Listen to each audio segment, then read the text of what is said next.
A patient arrives at a hospital emergency department experiencing chest pains. It could be a life-threatening diagnosis, or it could be something that ends up not being an emergency. Chest pains could indicate a heart attack, but it could also result from a less serious condition such as heartburn or gastritis. To keep costs down, for some patients, if the discharge diagnosis is classified as a non-emergency, their insurance provider may limit payment for their emergency department visit. That would potentially threaten patients' ability to access emergency department care because they might be afraid to come in if they feel their visit isn't going to be paid for. Dr. Maria Raven from the University of California, San Francisco and co-authors evaluated a nationally representative sample of nearly 35,000 emergency department visits. Researchers wanted to determine how often patients with the same presenting symptoms have either serious or non-emergency diagnoses at discharge. Of the patients that had the same presenting complaints as the patients that had these non-emergency diagnoses at the end,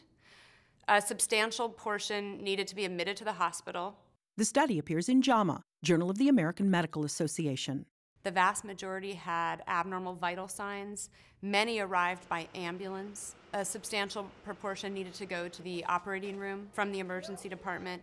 More than 12% of all patients with presenting symptoms that were similar to presenting symptoms of patients with non-emergency emergency department visits were admitted to the hospital, and just over 11% needed immediate care. Researchers say a hospital emergency department is a vital component of the healthcare safety net.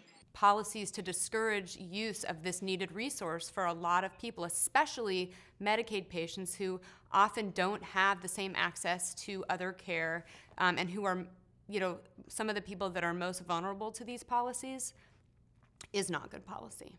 Catherine Dolf, the JAMA Report.